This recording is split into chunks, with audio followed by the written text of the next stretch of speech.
1987 was supposed to be the year David Rubenstein failed. He was 38 years old, unemployed, and essentially unemployable.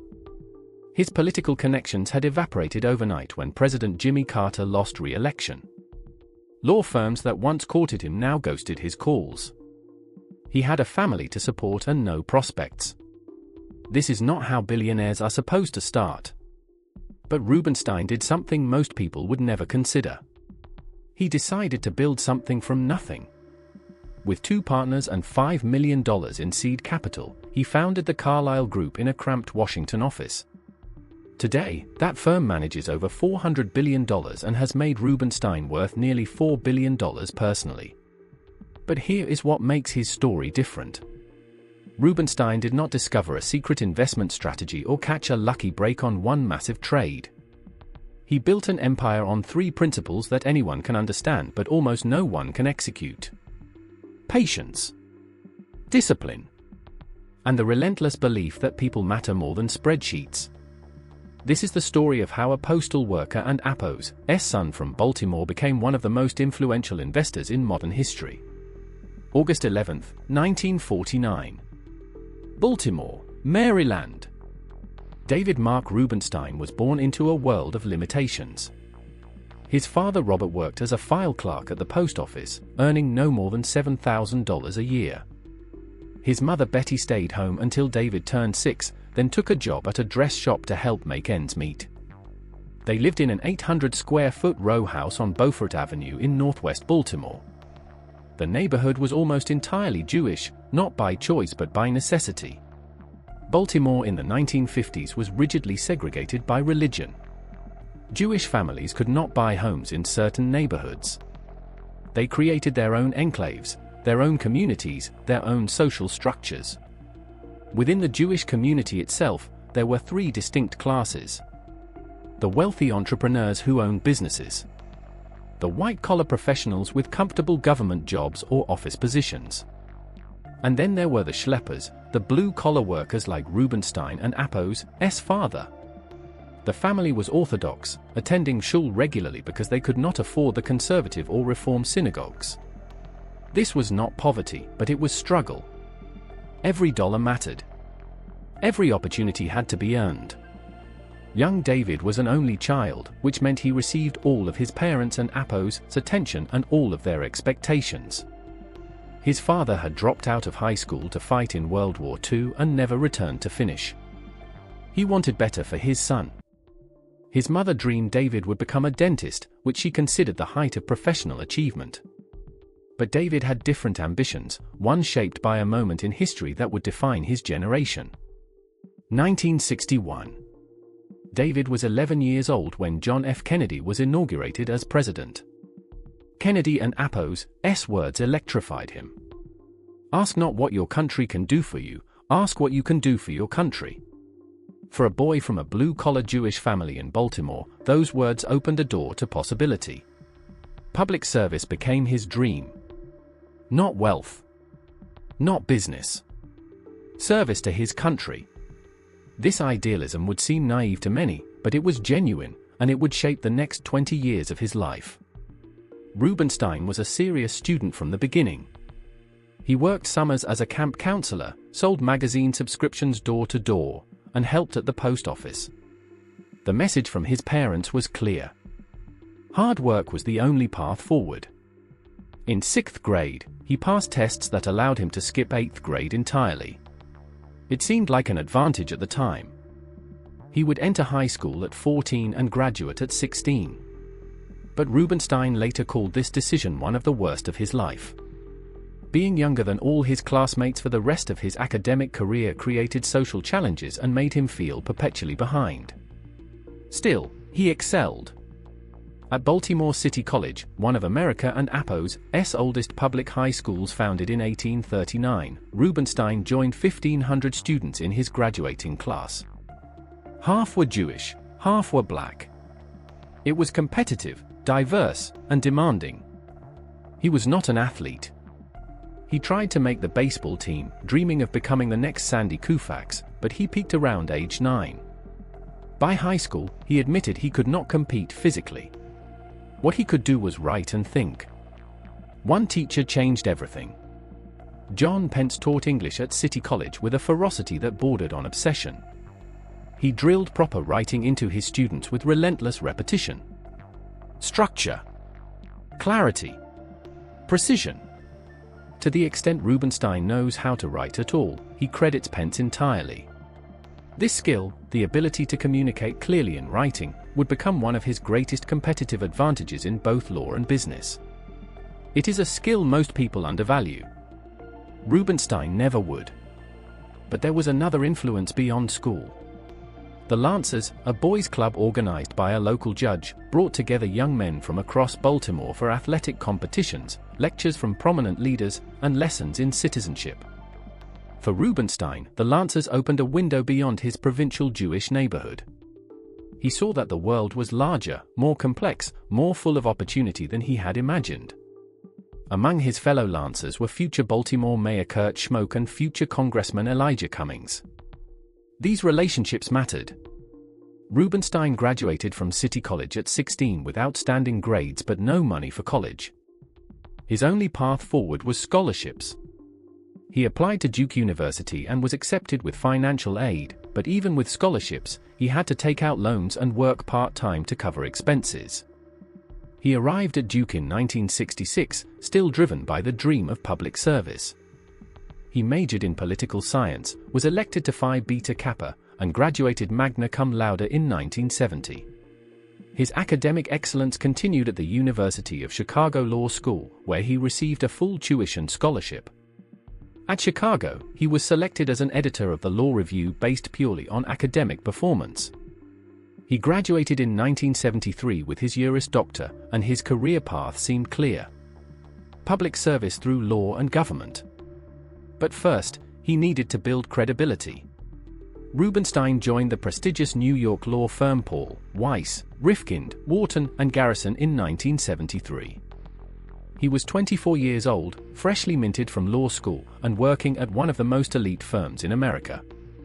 But the work did not fulfill him. He was preparing documents, researching cases, and doing the grunt work every young associate does. This was not the public service he had dreamed about. He wanted to be closer to power, closer to policy, closer to the action that shaped the country. In 1975, an opportunity arrived. He was hired as chief counsel to the United States Senate Judiciary Committee and APO's Subcommittee on Constitutional Amendments. Finally, he was in Washington. Finally, he was doing work that mattered. He was 26 years old and working on constitutional issues at the highest level of government. This role put him in proximity to senators, policy debates, and the machinery of democracy. He was learning how Washington really worked. Then came the break that seemed to validate everything. 1977. Jimmy Carter, the outsider Democrat from Georgia, won the presidency and was assembling his administration. Rubenstein had worked on Carter and APO's campaign and had built relationships with the incoming team. He was offered a position as deputy assistant to the president for domestic policy. At 28 years old, David Rubenstein was working in the West Wing of the White House. His office was steps from the Oval Office. He helped shape domestic policy on education, healthcare, and economic issues. He met with cabinet members, senators, and the most powerful people in America. For a postal worker and APO's son from Baltimore, this was the pinnacle. He had made it. He was living his dream of public service. Everything he had worked for had come true. And then it all fell apart. November 4, 1980. Ronald Reagan defeated Jimmy Carter in a landslide, winning 44 states. Carter and APO's presidency was over, and with it, every job in the Carter White House. Rubenstein was 31 years old and suddenly unemployed. In Washington, your connections are your currency. When your patron loses power, you lose everything. Rubenstein tried to find work as a lawyer again. The same firms that had wanted him when he had White House connections now would not return his calls. He was toxic by association. He had no job, no prospects, and a family to support. He had married Alice Rogoff in 1983, a woman he met during the Carter administration. They would eventually have 3 children together. The pressure to provide was immense. Rubenstein was at a crossroads. He could leave Washington, maybe return to Baltimore, try to rebuild a legal career from scratch. Or he could try something completely different. Rubenstein made a decision that seemed insane at the time. If no one would hire him, he would hire himself. In 1987, at 38 years old, he convinced 2 partners to start an investment firm. William E. Conway Jr. had worked at MCI Communications and understood corporate finance. Daniel A. D. and Appos, Aniello had operational experience from Marriott Corporation. Together, they raised $5 million in initial capital from institutions like T. Rowe Price and First Interstate Bank. They named the firm after the Carlyle Hotel in New York City, where they had planned the venture. The idea was simple. They would focus on leveraged buyouts of companies, particularly those tied to government contracts and defense industries. Washington, D.C. was the perfect base. They understood how government worked. They had relationships with policymakers. They could see opportunities others missed. But this was terrifying. Private equity was not a well-understood industry in 1987. It was risky, speculative, and most firms failed. Rubenstein had no experience as an investor. He had been a lawyer and a policy advisor. What did he know about buying companies? The honest answer was almost nothing. But Rubenstein had one insight that would prove invaluable. Investing, he realized, was not primarily about financial analysis. It was about people. Finding the right management teams. Building trust. Creating partnerships. Knowing who to call when you needed expertise or capital or credibility.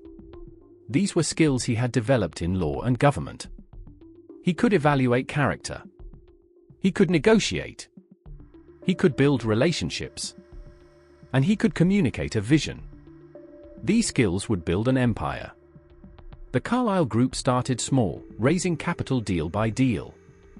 In the late 1980s, they pursued individual leveraged buyout opportunities, including a failed attempt to acquire Kai Kai and Appos' restaurant chain.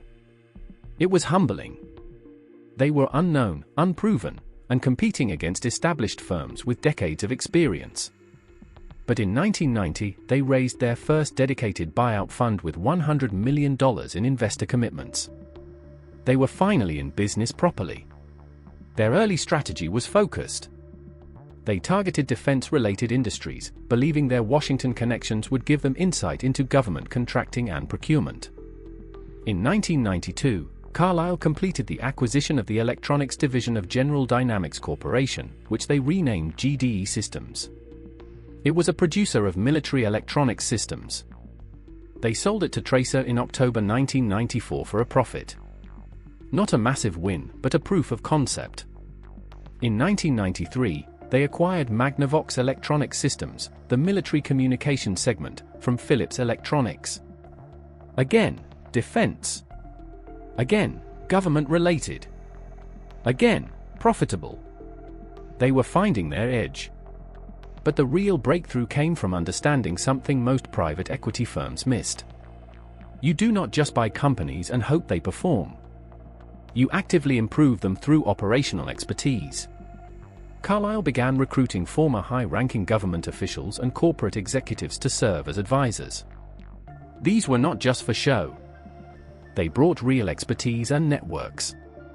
Frank Carlucci, who had served as United States Secretary of Defense from 1987 to 89 and as CIA Deputy Director before that, joined as a co-founder in 1987 and served as chairman until 2003. James Baker III, Secretary of State from 1989 to 92, joined Carlyle and Appos' International Advisory Board. Later, even George H.W. Bush himself would have connections to Carlyle as a senior advisor. These relationships raised eyebrows. Critics accused Carlyle of being too politically connected, of having unfair advantages, of blurring lines between investor and government contractor. There was some truth to this. Carlyle absolutely leveraged political relationships for deal flow and insights. But Rubenstein never apologized for it. Washington, D.C. is a relationship town. Understanding how government works is an edge, not a scandal. And besides, they were delivering returns to their investors, which is what matters in private equity. By the mid-1990s, Carlyle was growing rapidly. They diversified beyond defense into telecommunications, aerospace, and eventually consumer businesses. In 1991, they advised on a $500 million investment in Citigroup by Prince Al-Walid bin Talal of the Saudi royal family. This was not a Carlyle fund investment, but an advisory role that enhanced their reputation globally.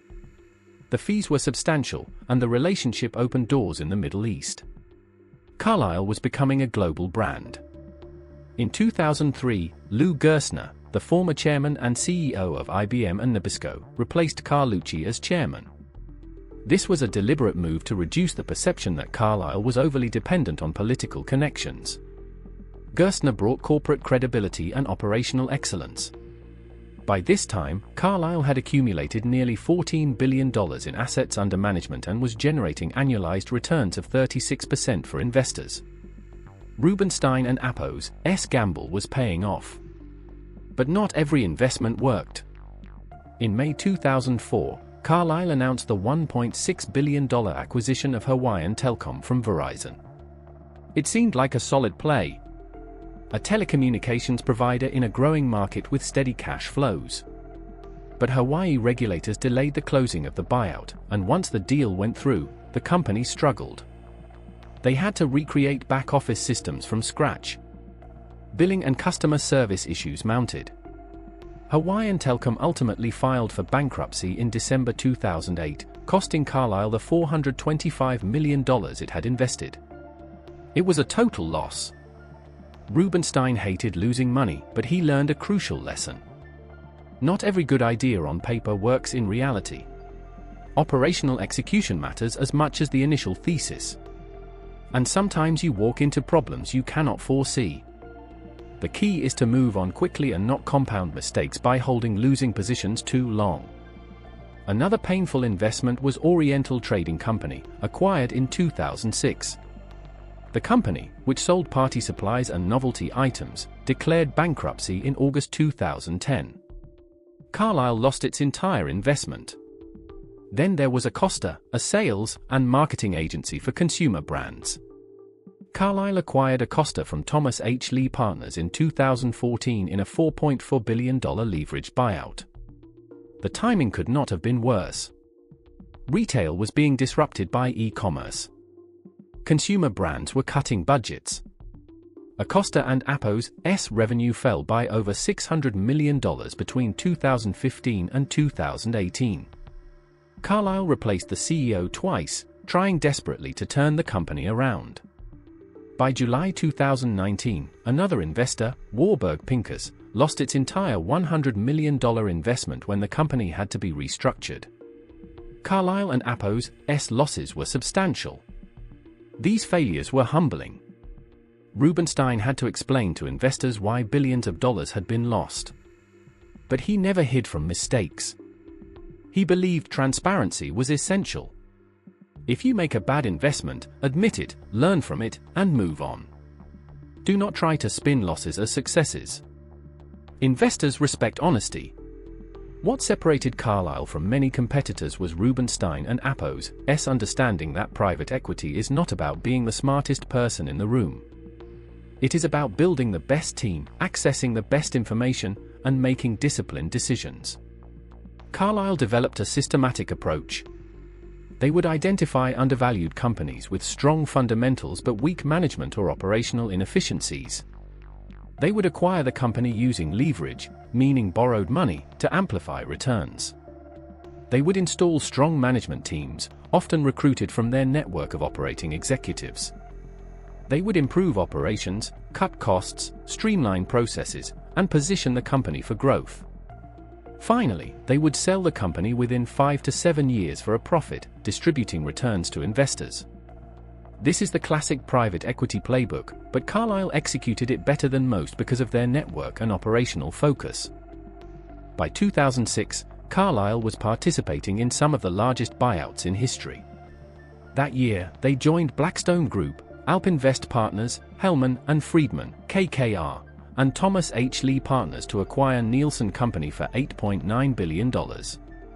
They also led a $7.5 billion buyout of QuestDex, the third largest corporate buyout since 1989. These were massive bets, and they generally paid off. In 2007, Mubadala Development Company, an investment vehicle for the government of Abu Dhabi, purchased a 7.5% stake in Carlyle for $1.35 billion. This was validation. Sovereign wealth funds were betting on Carlyle and Appo's future. But the 2008 financial crisis tested everyone. Markets collapsed. Credit froze. Private equity firms struggled to exit investments. Carlyle survived, but it was painful. The Hawaiian Telecom bankruptcy happened during this period. Many portfolio companies struggled. But Rubenstein and Appo's long-term approach meant they could wait out the storm. May 3, 2012. Carlyle completed an initial public offering, raising $671 million and listing on Nasdaq under the ticker CG. The firm managed approximately $147 billion in assets at the time. Going public was controversial. Private equity firms are supposed to be private. The irony of a private equity firm going public was not lost on anyone. But Rubenstein saw it as necessary for growth. Public markets provided access to permanent capital. It created liquidity for founders and employees. And it enhanced the brand. Critics worried it would change Carlyle and Appo's culture, making them focus on quarterly earnings instead of long-term value. Rubenstein promised that would not happen. In October 2017, he and the other founders stepped down as co-CEOs, becoming executive chairman while remaining on the board. They wanted to transition leadership to the next generation while still providing guidance. Carlyle hired Harvey Schwartz, a former top Goldman Sachs executive, as CEO to lead the firm into its next phase. Today, the Carlyle Group manages over $474 billion in assets across private equity, global credit, and alternative investments. They have offices in 27 countries and employ over 2,400 people. They have made over 3,000 investments since inception and exited over 1,200.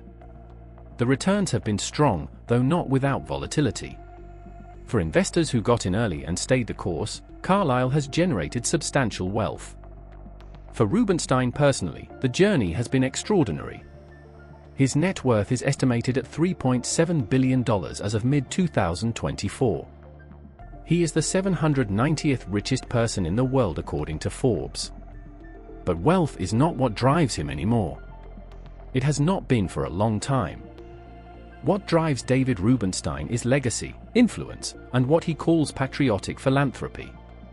Rubenstein has become one of America and Appo's most significant philanthropists, but his approach is unique. He does not fund generic causes or put his name on buildings just for vanity. He focuses on preserving American history and enhancing access to education and culture. He calls it patriotic philanthropy, and it stems from his belief that citizens have a responsibility to give back to the country that gave them opportunity. In 2007, Rubenstein purchased one of the 4 surviving original copies of the Magna Carta for $21.3 million and loaned it permanently to the National Archives. He called it a down payment on his debt to the country. The Magna Carta, signed in 1215, helped inspire the United States Constitution and Bill of Rights. Rubenstein wanted all Americans to be able to see it. This began a pattern. He donated funds to repair the Washington Monument after the 2011 earthquake. He contributed to the restoration of the Lincoln Memorial, Thomas Jefferson and Appo's Monticello, James Madison and Appo's Montpelier, and George Washington and Appo's Mount Vernon.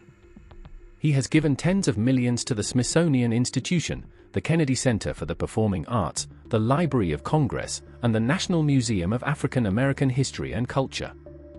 He has also loaned rare historical documents from his personal collection to public institutions. He owns a rare copy of the Declaration of Independence, a printing of the United States Constitution, an original printing of the Bill of Rights, the Emancipation Proclamation, and the 13th Amendment abolishing slavery. These documents are priceless, but instead of keeping them in a private vault, he loans them to the National Archives and other institutions so the public can view them. In education, Rubenstein has donated over $100 million to Duke University, his alma mater. He gave over $50 million to the University of Chicago, where he attended law school. He has funded scholarships, built libraries, and supported public policy programs. He has donated to Johns Hopkins Medicine, Memorial Sloan Kettering Cancer Center, and numerous other institutions. He was among the first 40 individuals to sign the Giving Pledge, committing to donate more than half of his wealth to charitable causes. As of now, he has given away hundreds of millions of dollars, and he plans to give away billions more. But there is something else Rubenstein is known for: his curiosity. He is a voracious reader and obsessive student of history. He hosts 2 television shows. The David Rubenstein Show peer-to-peer conversations on Bloomberg TV and PBS interviews leaders across business, politics, and culture. Bloomberg Wealth with David Rubenstein explores investing and wealth management. He has also hosted History with David Rubenstein and Iconic America: Our Symbols and Stories, both on PBS. His interview style is conversational, not confrontational. He asks questions that reveal how people think, not just what they have accomplished. He has interviewed Jeff Bezos, Bill Gates, Warren Buffett, and countless other luminaries. What makes these interviews valuable is that Rubenstein genuinely wants to understand how great leaders think and operate. He is always learning. Rubenstein has written 5 books. The American Story: Conversations with Master Historians, published in 2019, features interviews with historians about pivotal moments in American history. How to Lead Wisdom from the World and Apple's Greatest CEOs, Founders and Game Changers, published in 2020, distills leadership lessons from interviews with top executives. The American Experiment: Dialogues on a Dream, published in 2021, explores how America and Apple's government and democratic ideals have evolved. How to Invest: Masters on the Craft, published in 2022, features interviews with legendary investors like Stan Druckenmiller, Seth Klarman, Ray Dalio, and others. His most recent book, The Highest Calling: Conversations on the Presidency, published in 2024, features interviews with historians about U.S. presidents. These books are not just collections of interviews. They are frameworks for understanding excellence, leadership, and decision-making. Rubenstein is building a body of work that will outlast him. In January 2024, Rubenstein led an investment group that acquired majority ownership of the Baltimore Orioles for $1.725 billion. This was personal. Rubenstein grew up in Baltimore attending Orioles games at Memorial Stadium. He idolized players like Brooks Robinson and Frank Robinson. As a child, he played Little League Baseball dreaming of becoming the next Sandy Koufax, though he admitted his talent peaked around age 9. Buying the Orioles was not about making money. It was about giving back to the city where he was born, where his parents were buried, where he will someday be buried. He felt he had not done enough for Baltimore compared to what he had done for Washington, D.C. and other cities. The Orioles' purchase was his way of contributing to Baltimore and Apple's renaissance. He assembled an investment group that included Cal Ripken Jr., the legendary Orioles player, Michael Arugati, CEO of Ars Management, and Mitchell Rawls, an industrialist. The deal was approved unanimously by Major League Baseball owners in March 2024, and Rubenstein and Apple's Group took control on August 1, 2024, acquiring the remaining shares from the Angelos family to gain full ownership. Rubenstein was candid about his expectations. This would not be his most profitable investment ever. He did not expect to make a fortune from owning the Orioles. But he expected it to remain in his family long after he is gone, and he hoped to help make the team competitive again. He wanted Baltimore to have something to be proud of. This is the essence of who David Rubenstein has become. A man who understands that money is just a tool. The question is what you build with it. So what are the core principles that made David Rubenstein a billionaire? What can we learn from his journey? Let me distill it into the lessons that matter most. First, people are everything. Rubenstein and Appo's greatest skill is not financial analysis. It is evaluating people, building relationships, and creating trust. When he started Carlyle, he had no track record as an investor. What he had was a network of relationships built over 15 years in law and government. He knew how to assess character, identify talent, and build partnerships. Carlyle and Appo's success came from recruiting the best operating executives, advisors, and investors. Rubenstein understood that investing is ultimately about people. The management teams you back. The partners you choose. The investors who trust you. Get the people right, and the numbers follow. Get the people wrong, and no amount of financial engineering will save you. Second, play to your strengths and know your circle of competence. Rubenstein did not try to become Warren Buffett or George Soros. He did not pretend to be a stock picker or a macro trader. He focused on what he knew: government, relationships, and private markets. Carlyle and Appo's early focus on defense and government contracting was not random. It was strategic. They had insight others lacked. Over time, they expanded into other industries, but always with the same approach: deep research, strong management, operational improvement. Rubenstein never strayed from his core competencies. He built an empire by doing what he understood better than almost anyone else. Third, be patient and think long-term. Private equity requires patience. You buy a company, improve it over years, and then sell it. There are no quick flips. Rubenstein embraced this. He focused on building lasting value, not quarterly earnings. Even when Carlyle went public, he resisted pressure to change the long-term approach. Many of Carlyle and Appo's best investments took 5 to 10 years to reach full value. Rubenstein could hold through volatility and doubt because he believed in the fundamental thesis. In today and Appo's world of instant gratification and high-frequency trading, patience is a competitive advantage. Most people cannot endure the discomfort of waiting. Rubenstein thrived in it. Fourth, admit mistakes quickly and move on. Rubenstein lost hundreds of millions of dollars on bad investments. Hawaiian Telecom, Oriental Trading, Costa. These were painful, public failures. But he never tried to hide them or spin them as successes. He admitted the mistakes, explained what went wrong, and moved on. This honesty built trust with investors. They knew Rubenstein would tell them the truth, even when it hurt. And moving on quickly prevented him from compounding errors. Many investors hold losing positions too long out of pride or hope. Rubenstein cut losses and redeployed capital into better opportunities. This discipline protected Carlyle from catastrophic failures. Fifth, diversify but concentrate on what works. Carlyle diversified across industries, geographies, and investment strategies. They have private equity funds, credit funds, real estate funds, and infrastructure funds. This diversification protected them when one area struggled. But within each strategy, they concentrated on their best ideas.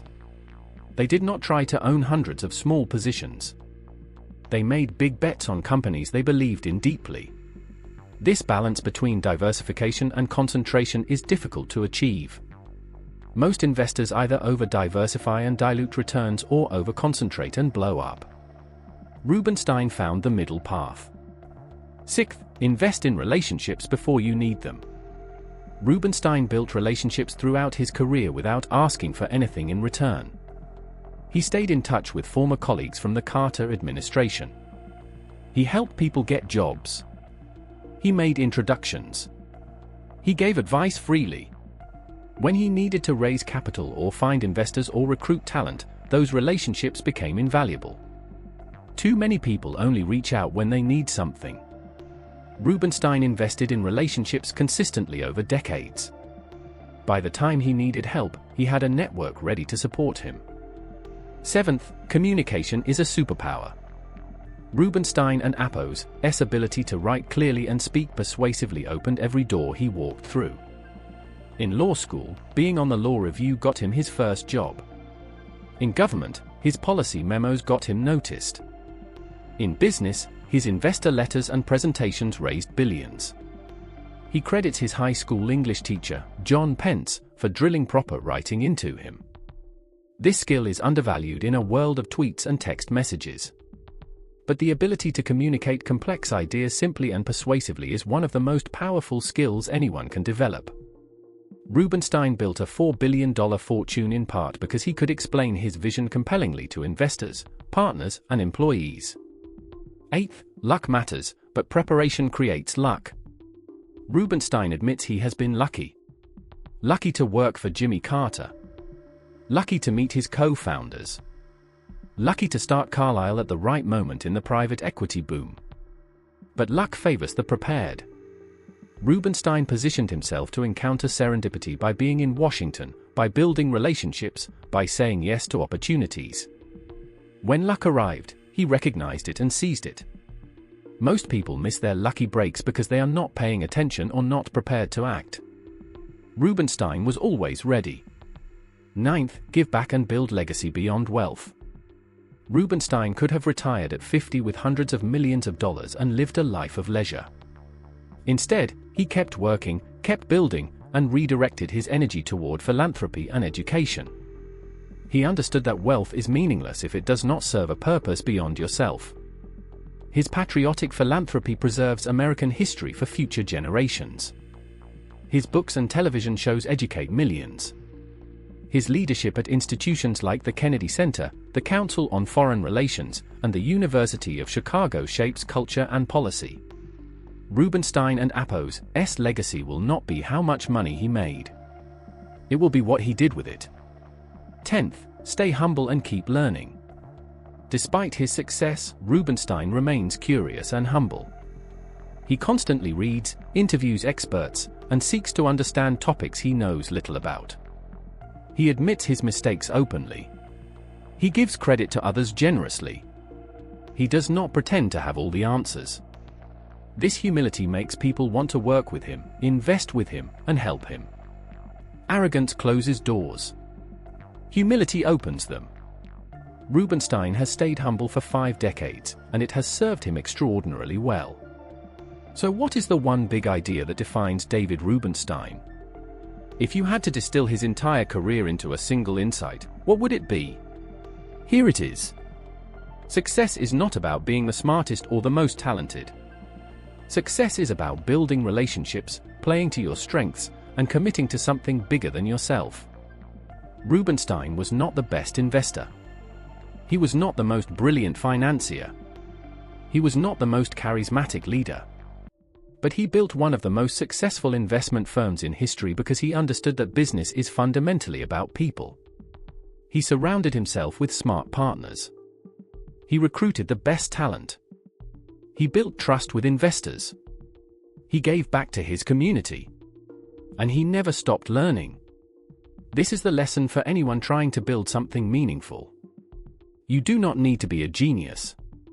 You do not need to have all the answers. You need to be relentless, honest, patient, and willing to put in the work every single day for decades. David Rubenstein did exactly that, and it transformed him from an unemployed White House aide into one of the most influential investors and philanthropists of his generation. Today, at 75 years old, Rubenstein shows no signs of slowing down. He is still active in Carlyle and Appo's leadership. He is still buying the Baltimore Orioles to help his hometown. He is still writing books and hosting shows. He is still giving away his fortune to preserve American history and expand educational opportunity. His story is not finished. But what he has already accomplished is extraordinary. From a row house in Baltimore to the West Wing to building a $400 billion but because he worked harder than almost anyone, built relationships that lasted decades, stayed disciplined through crises, and never forgot where he came from. That is the story of David Rubenstein. A builder. A philanthropist. A student of history. and proof that in America, if you are willing to work, learn, and give back, there are no limits to what you can achieve.